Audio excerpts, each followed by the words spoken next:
Hi guys, this is Kirsti from Metal Master Kingdom. I am here with Max Cavalera from Soulfly. What's up? So, congrats on the new album. Savages just came out September 30th. Thank you. Yeah? Very excited. Yeah. So, have you gotten any feedback about how it's been received by fans? Really good, I think. You know, all the fans we talk to love. We play, we're playing 4 new songs right now. Okay. We play Bloodshed, Cannibal Holocaust, Master Savagery, and El Comegente, which Tony sings with me. Okay. I've seen like the fans really like it. It got really good reviews. A couple reviews that I saw was really good.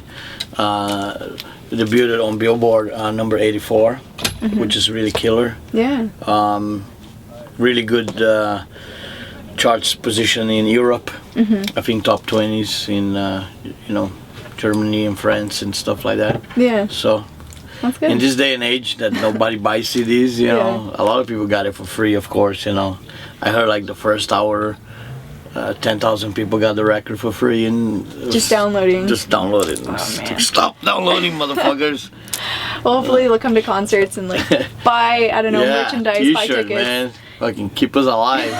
So it's actually pretty soon after your last release, Enslaved, which was March 2012, right? Yeah. You didn't feel like it was a bit too rushed? It's just over a year. Nah, it felt good. You know, I had material ready, and I was really excited to work with Terry Date. Yeah. You know, it was something I want to do for a long time, and I worked with my son Zion at home. We wrote most like the skeleton of the record for like 2 months. We worked together.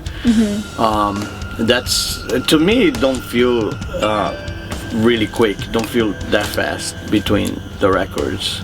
But you know, looking chronologically, I can see where people coming from. That, you know, March 2012, it was just last year. You know, but I think it's kind of cool actually to release faster music, and you get more music out of to the fans faster, instead of waiting 3-4 years between albums like it used to be. I think if you release an album a year, it's kind of cool. I kind of like that, you know, because you get more music to your fans, you know. Most of your albums have a theme to it, like Enslaved had that slavery theme. This one has a theme, like kind of the idea of human condition, us humans, as we evolve to the future.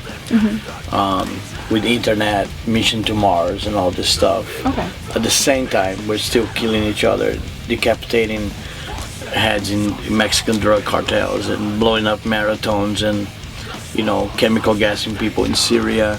So we are still savages. Master of Sanctuary.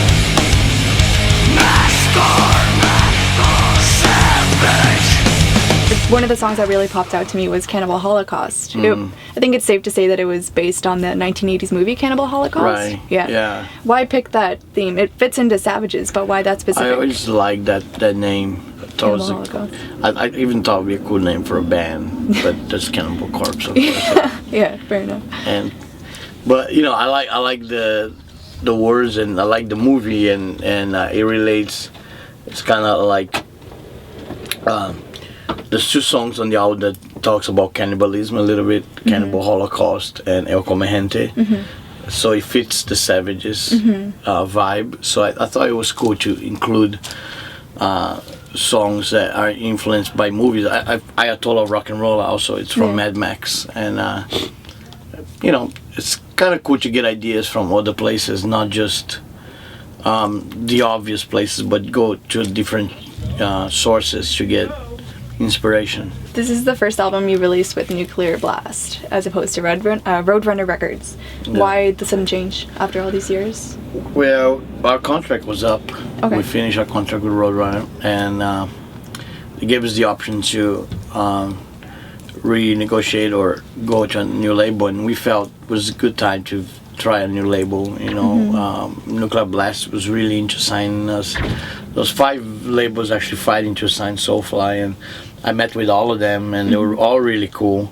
But in the end, Nuclear Blast was just seemed like the strongest one, the one that were more into understand more what Soulfly is about, and they're doing a great job with the record. I really like what they the campaign behind the record, the promoting.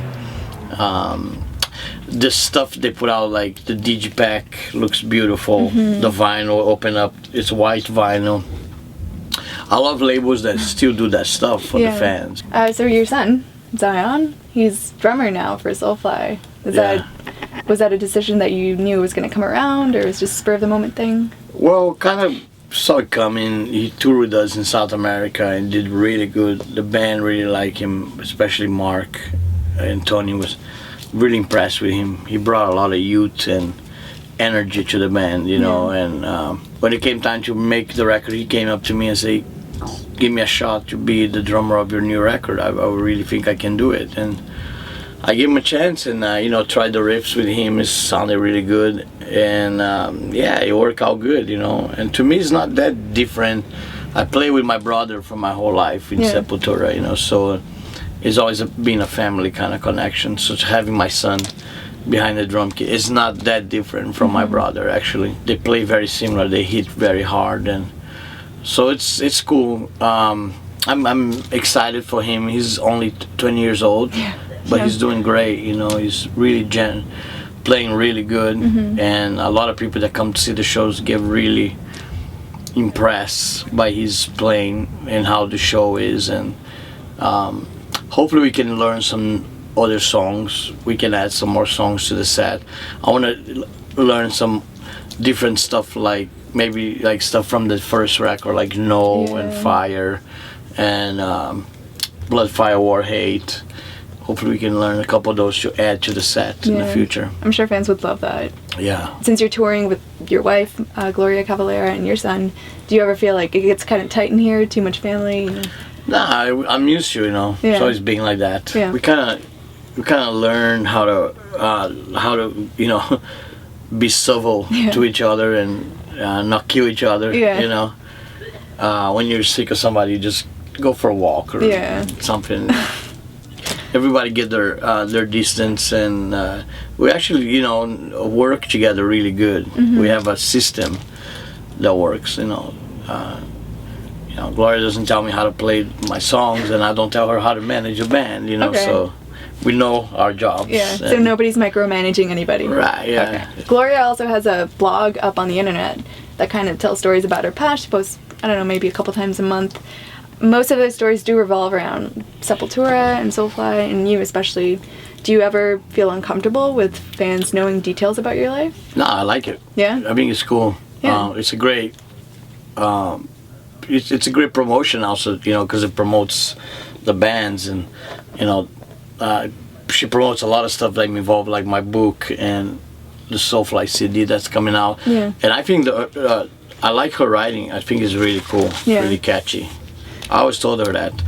I think that somebody big should pick her up, like VH1. They should pick her up and make a special. You know, if they could turn those blogs into visual things, would have been really cool. I think a lot of people will like those, because a lot of people read those blogs and get really into it. Yeah, they're very different. They're very cool. They tell different stories. Some of it personal, some of it not so personal, but all of them are interesting. They're interesting stories, you know. I like to read them myself. She did one about Mexico that I'm wearing a devil mask. The tequila one? Yeah. Oh, I read that one. That was cool. You know, so that's pretty she funny. finds different stuff like that. That's a lot of it is not in my book, which is cool. Okay. Because I did a book that's coming out in January, and I couldn't remember everything she put in the book. So there's some stuff that didn't make into the book. Okay. So she uses the blog for that, you know, which is cool. I read that Dave Grohl is doing the foreword. Did you pick him out, or?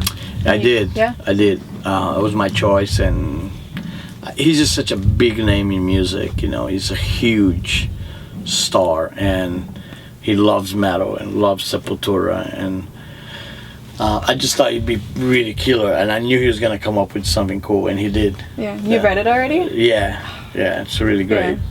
Really, really. It tells a story about Foo Fighters sound system that he paid $50,000 for it, and he put on Roots, and it blew up the whole system. So $50,000 down the toilet, right on, because of Roots. I mean, I'd be pretty proud about that. That is, it made me really proud when I read that. I was like, fuck, I'm sorry for your speakers, man. But fuck yeah, my record did that. You know? Hey, that's pretty awesome. Yeah. All right, well, thank you so much for being out here. You guys got to buy his CDs, stop downloading it for free. Yes. And check them out on tour, buy his book, and check out Soulfly, Savages. Havoc on tour right now. Right on. We'll be on tour next year also, and I have a project with Greg from Dillinger Escape Plan and Troy from Mastodon. We don't have a name yet, but it's gonna That's come exciting. up middle of next year. Oh, It's awesome. killer. It's gonna be awesome. Yeah, right So, on. Let's spread the word. Thank you. Cheers. Thank you very much. Yep.